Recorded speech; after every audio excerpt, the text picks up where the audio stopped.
नमस्कार, मैं दुलारे अंसारी और आप देखना शुरू कर चुके हैं हिंदू भारत। 3 हफ्तों से ज़्यादा हो चुका है किसान आंदोलन को। बीजेपी का कहना है कि स्पष्ट रूप से जो हमने बिल बनाया है, जो फॉर्मर बिल है, वो कहीं ना कहीं किसानों के लिए है, किसानों के हित में है, ये किसानों के लाभदायक है, किसानों को लाभ देगा। आने वाले समय में ये एक अच्छा बिल साबित होगा। ये पूरा का पूरा जो कहना है वो बीजेपी का है, ये स्टैंड। वहीं विपक्ष का स्टैंड है कि इसे इतनी जल्दी क्यों लाया गया, इसे कोविड के टाइम क्यों लाया गया और इसमें बहुत सारी गलतियां हैं, ये कहना है विपक्ष का। और यही स्टैंड है कहीं ना कहीं किसानों का है, जो 3 हफ्तों से ज़्यादा सिंधु बॉर्डर पर टिके हुए हैं और अपनी बातें मनवाना चाहते हैं और कहीं ना कहीं बीजेपी मानने के लिए तैयार नहीं है। बीजेपी अलग रोड मैप पे चल रही है, किसान एक अलग रोड मैप पे चल रहा है और कहीं ना कहीं जो विपक्ष है वो अलग रोड मैप पे चल रहा है। हमारे साथ 2 वरिष्ठ पत्रकार जुड़ चुके हैं, सुशील शर्मा जो बस्तर बंधु के संपादक हैं, वहीं हमारे साथ भूमकाल के कमल शुक्ला जी जुड़ चुके हैं। ये दोनों पत्रकार कांकेर के वरिष्ठ पत्रकार माने जाते हैं। आज हम इनसे चर्चा करेंगे कि जो बिल है, जो बिल की एमएसपी सेट की गई है या जो मोदी गवर्नमेंट कर रही है, क्या वो वाकई में सही है, या बिल में ऐसी कौन सी खामियां हैं जो नहीं होनी चाहिए थी, जिसे पूरी करके बिल रेडी करनी चाहिए थी। सर, आपका बहुत बहुत स्वागत है हमारे हिंदू भारत में। क्या लगता है कि जो ये बिल है, जो ये बिल रेडी किया गया है, वो बिल में क्या गलतियां है? सबसे पहले मैं सुशील शर्मा जी से बात करना चाहूँगा कि सुशील सर, जो बिल, आप बहुत सालों से पत्रकारिता में आए और आपने एक बहुत बड़ा दौर देखा है, जो इस दौर की पॉलिटिक्स है या इस दौर का बिल है और 3 हफ्तों से ज़्यादा हो गया है। जैसे पिछले बार के बिल में बिल वापस लेने के लिए 9 महीने लग गए थे अंग्रेजों को। क्या ऐसा नहीं लग रहा है कि एक बार फिर अंग्रेजी शासनकाल यहाँ पे चला आ रहा है, या फिर बहुत ज़्यादा किसानों के साथ कहीं ना कहीं गलत किया जा रहा है? देखिए, देश की स्थिति को ठीक करने के लिए कॉमन सेंस है कि 80% से ज़्यादा आबादी किसानों की है और वही तबका सबसे ज़्यादा उपेक्षित है, सबसे ज़्यादा प्रताड़ित है। ईमानदारी से कोशिश ही नहीं होती कि किसानों की माली हालत सुधरे। अगर जो चीज़ किसान पैदा करता है उसका मूल्य निर्धारण का अधिकार किसान को होना चाहिए। सारी चीज़ें बाकी जितनी भी मल्टीनेशनल कंपनीज हैं जो भी वो अपना उत्पाद वो तय करती हैं और किसानों को आप मिनिमम सपोर्ट प्राइस का झांसा दे करके वो भी नहीं मिलता। क्या लूटा जाता है ये सब। यहाँ मैं रोकना चाहूँ, यहाँ दर्शकों को बताना चाहूँगा कि जैसे एक मैन्युफैक्चरर कंपनी है, जैसे लक्स हो गई या कोई भी अदर कंपनीज हो गई, वो अपना जो मूल्य है वो खुद तय करती है। सुशील शर्मा जी का कहना है यहाँ पर, तो ये चाहते हैं कि कहीं ना कहीं किसानों का भी जो मूल्य भाव है, जो बेसिक प्राइस है, वो कहीं ना कहीं किसान तय करे, यही आपका कहना है। और ये गवर्नमेंट को छूट देनी भी चाहिए, जो कि ये बिल में नहीं दी गई है ना? जी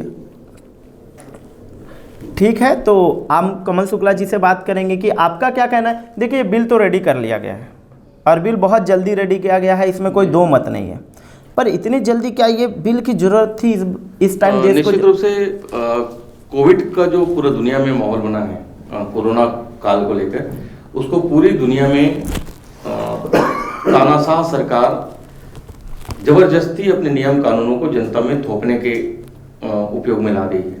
और इस काल का प्रयोग करके ही मोदी सरकार ने अपने उस एजेंडा को लागू किया है जिसके तहत वो पूरे कारपोरेट सेक्टर को, किसानों की जमीन, किसानों का, हमारे जो पूरी देश की जो किसान 80% आबादी जिसका जिक्र किया सुशील शर्मा जी ने, जो उस पर निर्भर है, उस पूरी निर्भरता को वे सीधा कारपोरेट सेक्टर को दे रहे हैं।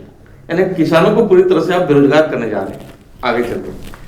इस सरकार का एजेंडा शुरू से साफ था। जब ये 2014 में पहली बार सत्ता में आए थे, तब भी आपको याद होगा कि इन्होंने आते ही साथ सबसे पहला काम किया था, भूमि अधिग्रहण कानून को इन्होंने लागू, संसद से नहीं लाया, अध्यादेश जारी करके लाया।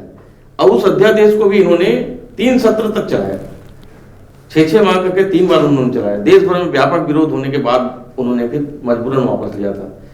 अक्सर ये सरकार अभी तक 2014 से लेकर अभी तक जनता के खिलाफ और कॉर्पोरेट को फायदा दिलाने के लिए सभी सेक्टर में, मजदूरों के सेक्टर में। जब कल मोदी जी, प्रधानमंत्री नरेंद्र मोदी जी ने जब सीधी बात कही, सीधा संवाद किया गया, बड़े बड़े चैनलों पे दिखाया गया कि उन्होंने बोला कि ये बिल जो है वो एकदम साफ है, हम खुले मन से चर्चा करने के लिए रेडी हैं। हम निश्चित रूप से देखिए, ये पूरी तरह से साफ है। ये बिल किसानों के फायदे में है, ये बात अडानी को विज्ञापन देने की जरूरत क्यों पड़ रही है? आज सारे अखबारों में आप देखिए, आखिरी पन्ना, पहला पन्ना, सब में अडानी का विज्ञापन है कि ये बिल जो है किसानों के फायदे के लिए। ये अडानी को कहने की जरूरत पड़ेगी? ये साफ है मोदी जी, मोदी जी बिल्कुल साफ है कि आप क्या चाहते हैं। मोदी जी पूरी तरह से देश के किसानों को बर्बाद करना चाहते हैं, और इसीलिए इस बिल के लागू होने से पहले ही 2 साल पहले से अडानी और अंबानी के बड़े बड़े गोदाम बन गए, उनको गोदाम बनाने की छूट दी गई। यानी अडानी और अंबानी को पहले से पता था कि किस तरह से बिल आने वाला है, कैसे उनको गोदाम में अनाज रखने के लिए कैसे उनको छूट दिया जाने वाला है। तो ये एक पूरी तरह से साफ है, अब जनता को बरगला नहीं सकते। और दूसरी बात, वहां सिंधु बॉर्डर में ही नहीं, वहां के दिल्ली के सारे बॉर्डर में किसान इकट्ठे हैं। जानबूझ के अब केवल पंजाबियों को दिखा के बताना चाहते हैं कि केवल पंजाबी किसान है वहां, मगर वहां पे हिमाचल के किसान है, आदि जो है वहां पे उत्तराखंड के किसानों ने पूरा बैरिकेड तोड़ के अब दिल्ली घुसने की कोशिश की है। देश भर के करोड़ों किसान दिल्ली के चारों बॉर्डर में बैठे हुए हैं, कोई अकेले पंजाबी किसान नहीं है। तो ये भरमाने की कोशिश की जा रही है, देश भर के किसान है। मगर मैं छत्तीसगढ़ से बात कर रहा हूँ, मैं छत्तीसगढ़ से बात कर रहा हूँ और भूपेश सरकार की भी बात करूंगा। ये भूपेश सरकार इसी बिल में, इस बिल को लेके किसानों के साथ खड़े होने का नाटक कर रहे हो। मगर अब हमारे छत्तीसगढ़ में हाल देखिए कि छत्तीसगढ़ में 3 से ज्यादा किसानों ने अभी तक आत्महत्या कर लिया है। इन्होंने वो गिरदावरी के नाम से जबरदस्ती जो है किसानों के सीधा जमीनी गायब कर दिया।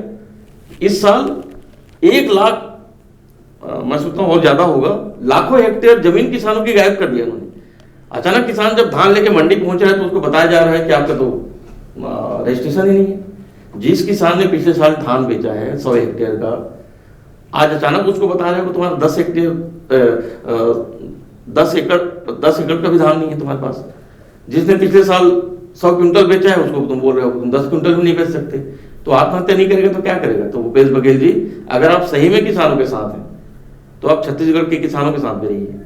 दूसरा मैं बात करना चाहूंगा कि एक बस्तर जो है, बस्तर में जब से किसान आंदोलन शुरू हुआ है दिल्ली में, उसके और पहले से पिछले 1 माह से बस्तर के 7 जिलों में कोने कोने में, गांव के अंदर जंगल में हजारों लाखों की संख्या में आदिवासी किसान धरना में है, जंगल में रैली निकाल रहे हैं।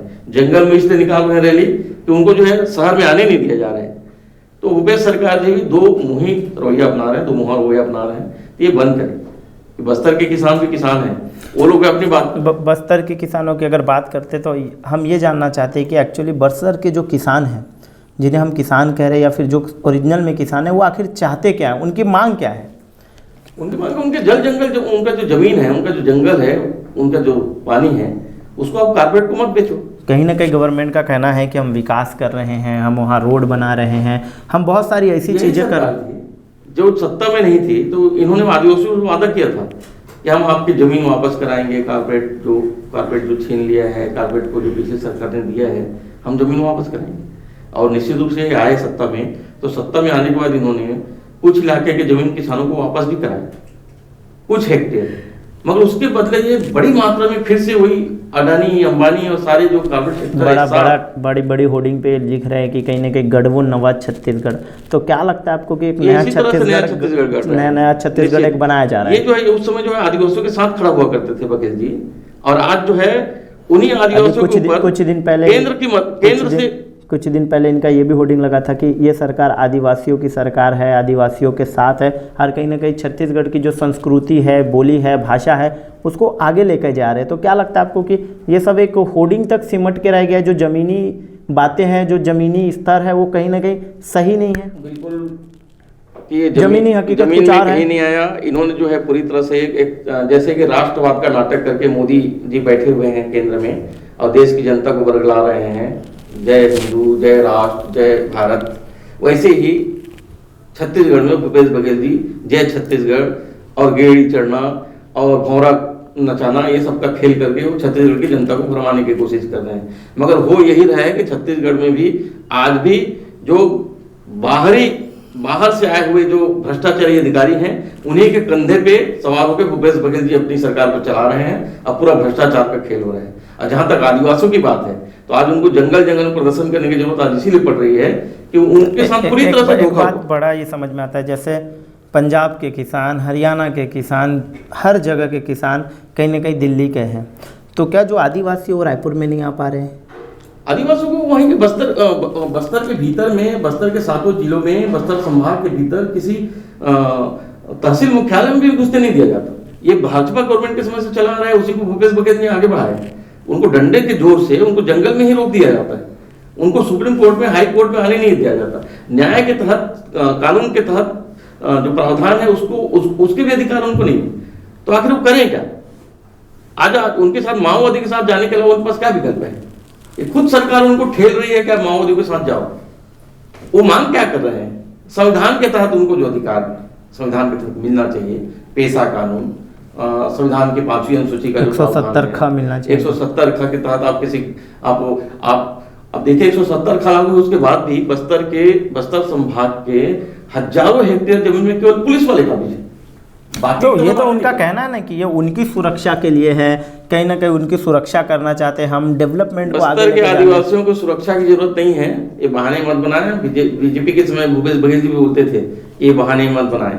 भूपेश बघेल जी को मैं वही याद दिलाना चाहता हूँ कि आप बहाने मत बनाइए। आपको ये सुरक्षा उन कारपोरेट के लिए चाहिए। आप अगर ना उत्तर बस्तर में आप जो जितने आप बीएसएफ के कैंप बढ़ाते जा रहे हैं, आप राव घाट के लिए, जिसको आगे चल के यही मोदी के साथ मिलकर आप अडानी को बेचने वाले हैं। आप बोध घाट परियोजना के नाम से आप जो कैंप बढ़ा रहे हो, उस बोध घाट अगर परियोजना बनेगा तो आप उसको अडानी और अंबानी और इस साथ को बेचने वाले हैं। तो मूर्ख मन बनाइए। तो पर उनका कहना है कि अगर हम वो सारी चीजें करते भी हैं, सरकार का जैसा स्टैंड है, तो डेवलपमेंट ही होगा, विकास ही होगा। डेवलपमेंट के लिए और रास्ते हैं। बस्तर का जो वनोपज है, बस्तर के जो बाकी जो प्रोडक्ट हैं, उसको लेके आप छोटे छोटे उद्योगों पर ध्यान क्यों नहीं देते? आपने तो वादा किया था। आपके जो राहुल गांधी हैं, उस समय कांग्रेस के अध्यक्ष थे, जगह जगह घूम के, बस्तर में भी आए, जगह जगह घूम के यही वादा किया था कि आदिवासियों के हिसाब से और उनसे पूछ के विकास किया जाएगा। आदिवासियों को आप कंस्ट्रक्शन नहीं चाहिए, आदिवासियों को सीमेंट का मकान नहीं चाहिए, आप आदिवासियों को गरीबी मत समझिए। पूरा जंगल उनका है, वो राजा है। और उनको जो है किसी के घर में आपको कोठी नहीं मिलेगा, किसी के घर में कोई सामान कल के लोग सुरक्षित नहीं रखते। उनका आज खाना, आज जीना, आज रहता है। उसको आप उसी ढंग से जीने दीजिए ना। आप उसको क्यों मार्केट बनाना चाहते हैं? अब वहां पे ये जो धीरे धीरे यहाँ पे अंबानी और अडानी के बीच में घुसाते जा रहे हैं, और बस्तर के किसानों को, बस्तर के आदिवासियों को उनका प्रोडक्ट के रूप में इस्तेमाल करना चाह रहे हैं। नहीं, मैं सुशील शर्मा जी की तरफ रुख करूँगा। क्या लगता है कि जो हजारों हेक्टेयर में कैंप बैठाया गया है, एक बड़ी पुलिस बल बैठा दी गई है, तो आपको भी ऐसा लगता है कि कहीं ना कहीं इससे जो विकास है वो रुक रहा है? जो ओरिजिनल विकास है, कहीं ना कहीं दो तरह के अभी विकास हो गए हैं, एक ओरिजिनल विकास, एक फेक विकास हो गया।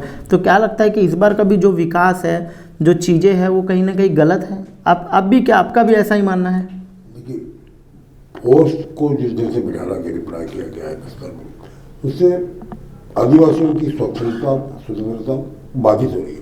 और बहुत सारे उत्पीड़न के किस्से सालों से हम उजागर होते रहे। और फोर्स के चलते नक्सलवाद, पुलिस के दुश्मन है नक्सली, पुलिस को टारगेट करते, और उनके चक्कर में बेगुनाह लोगों के साथ जो हो रहा है ना, वो भयंकर पेनफुल है हमारे लिए। बेगुनाह आदिवासियों के साथ नक्सली मददगार होने के शक सुबह पे जो प्रताड़ना होती है, उससे कैसे उनको मुक्ति दिलाया जाए, कैसे वो किया जाए। आपने दूर में बैठ करके, राजधानी में बैठ करके कीड़े मकोड़े समझ लिया वहाँ के आदिवासियों को। बहुत दुखद है, बहुत जो त्रासदी है, उसको क्या किया जाए समझ से पहले एक बीच का रास्ता लोगों से ईमानदारी से कोशिश ही नहीं हो रही है कि कैसे रोका। नहीं, कहीं ना कहीं गवर्नमेंट इतने बड़े बड़े एड्स दे रही है, बोल रही कि छत्तीसगढ़ की सरकार है, आपकी अपनी सरकार है, आदिवासियों की सरकार है, मूलभूत सुविधाएं जो आदिवासियों को लग रही है वो हम दे रहे हैं। तो ये क्या सिर्फ होर्डिंग तक सीमित है या जमीनी हकीकत में कुछ और है? होर्डिंग में और जमीन आसमान का फर्क है।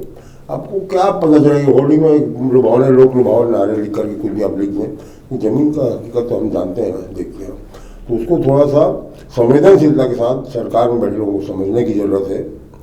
दिल के साथ, हृदय के साथ जाके बात करें, लफाजी न करें, और उनकी पीड़ा को सही मायने में समझें, और उसका से मुक्ति दिलाने का ईमानदार प्रयास हो, ये सोचना चाहिए। सबसे अहम बात, हम ये बस्तर के आदिवासी मूलभूत सुविधा की ही मांग कर रहे हैं। अभी जहाँ जहाँ आंदोलन चल रहा है, अभी हम जब बैठे हुए हैं, और दिल्ली में जब सिंधु बॉर्डर में किसान आंदोलन कर रहे हैं, इस समय भी बस्तर में कम से कम 1 लाख आदिवासी जगह जगह रैली निकाल रहे हैं। हाँ, हमारे स्क्रीन पे आप देख सकते हैं कि किस तरीके से लोग मतलब बहुत, और वो लोग मांग कर रहे हैं। इसी सरकार से मांग करने की जरूरत क्यों पड़ रही है? उनको स्कूल चाहिए क्या? स्कूल का अधिकार नहीं है उनको स्वास्थ्य सुविधा चाहिए, वो पानी की सुविधा मांग रहे हैं। वो आज भी जो है झरिया का पानी पीने के लिए मजबूर हैं, नदी का पानी पीने के लिए मजबूर हैं, तालाब का पानी पीने के लिए मजबूर हैं। उसके तरफ भूपेश बघेल सरकार का ध्यान नहीं। मैं मानता हूँ रिसोर्सेज जरूरी है, मैं मानता हूँ कि लोहा भी जरूरी है, कोयला भी जरूरी है, मगर एक मापदंड तो तय हो। कई हजार साल पहले के लोगों ने हमारे लिए जल, जंगल और जमीन को छोड़ा है। हमारी भी जवाबदारी होनी चाहिए कि कई हजार साल बाद भी लोग आएंगे, उनके लिए भी हमको छोड़ना चाहिए जी। मगर ये क्या, अब जो है अडानी से आपको पैसा मिल गया, आप अडानी को छूट दे दिए, अंबानी को सीधा बांट दिए, और उसके लिए आप ला रहे हो कैंप। और बस्तर के आदिवासियों पे आप माओवादी होने का ठप्पा लगा के उनको जेल भी भेज रहे हो। जिस जगह में आपको कैंप लगाना है, जिस जगह में आपको कारखाना लगाना है, रावघाट का जहाँ कारखाना लगा, वहां से हजारों की संख्या में आदिवासियों को माइग्रेट करके आपने या तो जेल भेज दिया, या उनको नक्सली बता के जेल भेज दिया, या मार दिया, या उनको भागना पड़ा वहां से। तो इसी तरह का खेल पूरा बस्तर में चल रहा है, और उसी खेल के खिलाफ बस्तर की जनता ने भूपेश सरकार को चुना था जी। तो आज भूपेश सरकार ने उनके साथ धोखा किया। वादा किया था कि हजारों की संख्या में जो जेल में बंद है आदिवासी फर्जी मामलों में, उनको छोड़ेंगे, मगर आज तक इन्होंने 2 साल हो गया छोड़ा तो नहीं। तो उनका मगर 1000 से ज्यादा की संख्या में 2 साल के भीतर उन्होंने और नए बस्तर के आदिवासियों को नए मामले बना के जेल में भेज दिया, भारी संख्या में जबरदस्ती आत्मसमर्पण कराया। ये फर्जीवाड़ा है, ये सब बंद करिए। और बस्तर में माओवाद का खेल केवल सरकार खेल रही है और भ्रष्टाचार के लिए खेल रही है। वहाँ के आदिवासी किसी माओवादी के साथ नहीं, वहाँ की जनता अपनी लड़ाई लड़ रही है। अब उस लड़ाई में ना तो कांग्रेस साथ है, ना भाजपा साथ है। बहुत दुखद है। मैं वहाँ बस्तर में कोने कोने में जंगल में घूम के मैंने बस्तर में 32 साल पत्रकारिता किया, मैं उसका निचोड़ बता रहा हूँ कि वहाँ कोई भी राजनीतिक पार्टी अभी जो आपका कहना है साफ तौर पे कि सरकार को वहाँ से सारे फोर्सेस हटा देने चाहिए, सरकार को वहाँ डेवलपमेंट के नाम पे स्कूल देनी चाहिए, उनको पेशा कानून के तहत उनको जिंदगी देनी चाहिए, उनको वहाँ के सारे विकास के लिए आप वहाँ के लोगों से बात करिए कि उनको परमिशन दे देनी चाहिए। मतलब उन संविधान का जो मांग है उस मांग से होनी चाहिए। बट आपका एक बड़ा स्टैंड है कि कहीं ना कहीं ये गवर्नमेंट मांग उनकी पूरी नहीं कर रही है। पहली बार हम सुनने मिल रहे कि जो भूपेश गवर्नमेंट है, क्योंकि हम होर्डिंग में, मैं शुरू से बार बार बोल रहा हूँ कि आदमी पारदर्शिता होर्डिंग पे है, चीज़ें होर्डिंग से देख के। आज अगर गवर्नमेंट को किसी ने बदला है तो मार्केटिंग का एक सबसे बड़ा रोल था, जिसमें इन्होंने एक भरोसा दिलाया था कि 15 साल से जो सरकार है वो कहीं ना कहीं आपके साथ गलत कर रही है, और उन्होंने वो वादे पूरे नहीं किए। इसीलिए उन्होंने एक नए वादे लेकर आए थे कि हम 10 दिन में किसानों का कर्जा माफ़ कर देंगे। निश्चित रूप से बस्तर के आदिवासियों ने छत्तीसगढ़ियावाद नहीं मांगा था, उनको गेड़ी चढ़ना नहीं आता, उनको आपके भौरा चलाने से मतलब नहीं है। तो आप पूरे छत्तीसगढ़ को लेके चलिए भूपेश बघेल जी। ये जो छत्तीसगढ़ी और आपका गेड़ी चढ़ना, ये सब एक अगर बात करेंगे सिर्फ बस्तर की, अगर बात करेंगे बस्तर संभाग की, तो एक बड़ा विधानसभा भी वहाँ से होकर आता है, जिसमें 12 सीटें विधानसभा की है। ये एक अहम बात है जो मैं अपनी जनता को बताना चाहता हूँ कि 12 सीट सिर्फ और सिर्फ विधानसभा की बस्तर की है, जो कहीं ना कहीं एक बड़ा क्षेत्र माना जाता है। तो क्या यहाँ के विधायक कभी चिट्ठी लिख के, या यहाँ के विधायक ने उस डेवलपमेंट के बारे में नहीं सोचा जो सोचना चाहिए था, जिस बातों पे आप कह रहे हैं? बस्तर में जितने जो भी विधायक, जो भी जनप्रतिनिधि चुन के आते हैं, चाहे कांग्रेस का हो चाहे भाजपा के हो, उनको चुनने का काम जरूर वहाँ की जनता करती है, मगर उस जनता तक पहुँचने का काम जिस संसाधन से होते हैं, उस संसाधन में कब्जा गैर आदिवासियों का रहता है। जो गैर आदिवासी वहाँ पे शोषक तबका के रूप में जाना जाता है। यही शोषक तबका कांग्रेस और भाजपा दोनों के कार्यकर्ता हुआ करते हैं। और जितने भी जनप्रतिनिधि वहाँ हैं, जो विधायक वहाँ चुन के आते हैं, वो केवल मुहरे रहते हैं, उनके पास बोलने की क्षमता नहीं रहती। अगर वो बोलने की कोशिश करते भी हैं तो उनको उस पार्टी से किनारे कर दिया जाता है। देख सकते हैं कि आप किस तरीके से सिंधु बॉर्डर पे किसान अड़े हुए हैं, और आप मेरे स्क्रीन पे ये भी देख सकते हैं कि किस तरीके से जो बस्तर के किसान हैं वो प्रभावित हैं। यहाँ तक कि बस्तर की महिलाएं भी कहीं ना कहीं औपचारिक रूप से सामने आ रही है, अपनी बातें कह रही है, पर दोनों ही गवर्नमेंट ना सुनना चाहते हैं ना कुछ करना चाहते, सिर्फ बोलना चाहते हैं। आप मेरे स्क्रीन पे अभी तक देख रहे थे वरिष्ठ पत्रकार कमल शुक्ला जी को, उससे पहले आपने देखा सुशील शर्मा जी को। सर, आप लोगों का बहुत बहुत धन्यवाद कि आपने अपना समय दिया, और कहीं ना कहीं आपने ये बात सुनी कि एक बार अगर प्राइवेटाइजेशन हो गया, एक बार सेपरेट चीज़ें हो गई है, तो बहुत दिक्कतें आम जनता को आने वाली है, बहुत सारी दिक्कतें आएगी, पर वो जनता जो दिक्कतें आने वाली वो आज सोच नहीं पा रहे हैं। हम अपने चैनल के माध्यम से ये सारी चीज़ें बताने की कोशिश कर रहे हैं कि किस तरीके से दोनों ही जगह किसान हैं और दोनों ही किसान अपने हक के लड़ाई लड़ रहे हैं। और तमाम बड़ी खबरों के लिए देखना ना भूलें हिंदू भारत।